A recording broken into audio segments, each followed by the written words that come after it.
नमस्कार दोस्तों, उम्मीद है आप सब होंगे ठीक ठाक और फिट फाट। गवर्नमेंट ऑफ इंडिया या प्राइम मिनिस्टर खुद बहुत सारे लोगों को टुकड़े टुकड़े गैंग या फिर एंटी नेशनल का ठप्पा उन पे लगाते रहते थे। अब आरएसएस ने भी वो काम शुरू कर दिया और छोटे मोटे लोगों पे तो वो लोग करेंगे नहीं। उन्होंने सीधे बड़ी बड़ी कंपनियों को पकड़ करके टैगिंग शुरू कर दी है। उनमें से एक है देश की सबसे बड़ी आईटी कंपनी, जो कि देश की नहीं विदेशों में भी जिसका काम फैला हुआ है, शायद दुनिया की सबसे बड़ी आईटी कंपनीज में से एक होगी इन्फोसिस। इन्फोसिस को आरएसएस ने अपने माउथ पीस यानी मुखपत्र, जिसको कि पंचजन्य कहते हैं या ऑर्गेनाइजर जिसका इंग्लिश वर्जन है, उस पंचजन्य में टॉप स्टोरी करी या कवर पेज स्टोरी करी और उसमें लिखा साख या आघात। ये स्टोरी में उन्होंने इंडिकेट किया कि कैसे इन्फोसिस एक एंटी नेशनल कंपनी की तरह काम कर रही है, कैसे वो टुकड़े टुकड़े गैंग के कहने पे बहुत सारा कुछ कर रही है। कौन है ये लोग, कहां से आते हैं? उन्होंने यहां तक कह दिया कि पिछले दिनों जो कुछ ग्लिचेस आए थे इनकम टैक्स की वेबसाइट पे, जिसको कि डिजाइन किया था और जिसको इम्प्लीमेंट किया था इन्फोसिस ने, उसके खिलाफ जब फाइनेंस मिनिस्टर ने ट्वीट किया कि भाई आप अपने इन ग्लिचेस को सुधार लीजिए, तो उसी को कोट करते हुए पंचजन्य आरएसएस की जो माउथ पीस है उसने ये आर्टिकल लिख करके कहा कि भाई ये लोगों ने जो ग्लिचेस कर रहे हैं वो इंडिया की इकोनॉमी को टॉपल करने के लिए कर रहे हैं, यानी उसको बिगाड़ने के लिए कर रहे हैं। और इसका जो माध्यम है वो इनकम टैक्स की जो वेबसाइट है उसको रखा गया। इन्फोसिस के पास कोई काम धंधा तो है नहीं, देश की इकोनॉमी को पलटने के लिए इनकम टैक्स की वेबसाइट में 2-4 पेज ढीले कर देंगे तो उसमें देश की पूरी इकोनॉमी पलट जाएगी, ऐसा पंचजन्य का कहना है। जितने मूर्ख इनको पढ़ने वाले उतनी ही मूर्खता भरी ये बात है। मजेदार बात यह है कि इस पे किसी ने रिस्पॉन्ड नहीं किया।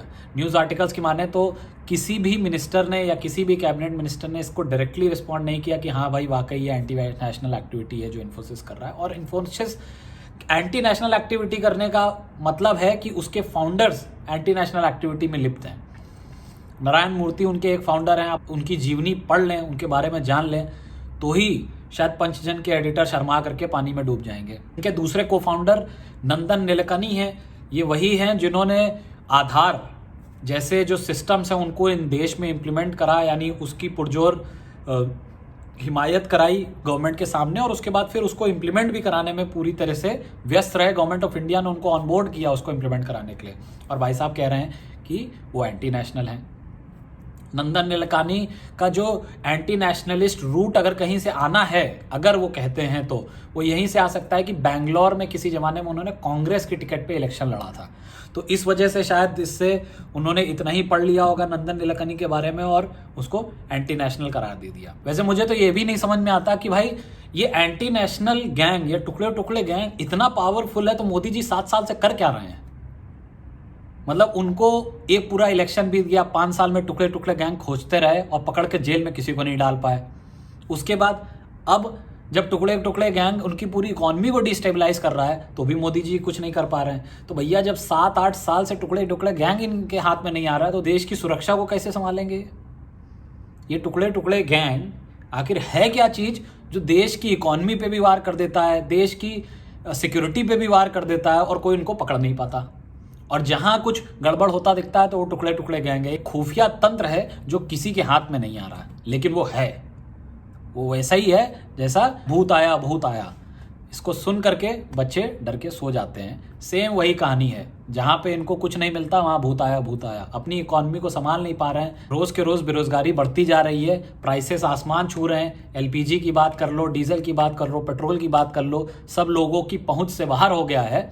और इकोनॉमी को डिस्टेबलाइज करने का जो ठीकड़ा है वो एंटी नेशनल गैंग, और उसको भी बनाते हुए इन्फोसिस का नाम लिया जा रहा है। पिछले दिनों ऐसी ही एक बात हमारे कैबिनेट के मिनिस्टर पीयूष गोयल साहब ने भी कह दी थी टाटा के लिए, उसके बाद बैक ट्रैक करना पड़ा। ऑल्दो अभी रीसेंट जो चीज़ें हैं, रीसेंट जो माहौल है उसके हिसाब से गवर्नमेंट ऑफ इंडिया ने कह दिया भाई जो पंचजन ने कहा हमें कोई मतलब नहीं। इनफैक्ट हद तो अब हो गई है कि आरएसएस के जो प्रचार प्रमुख हैं उन्होंने भी कह दिया है कि भैया पंचजन हमारा माउथपीस नहीं है और इसमें जो भी लिखा है उससे हमें कोई मतलब नहीं। मतलब जब ज़रूरत पड़ती है और जब लोगों में अफवाह फैलानी होती है तो उनका माउथपीस उनके लिए अच्छे से काम करता है।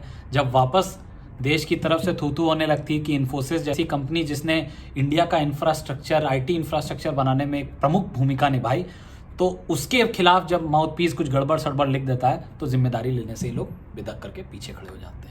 यही इनका चाल चरित्र और कैरेक्टर है और इसीलिए इनसे थोड़ा सा बच के रहने की ज़रूरत है।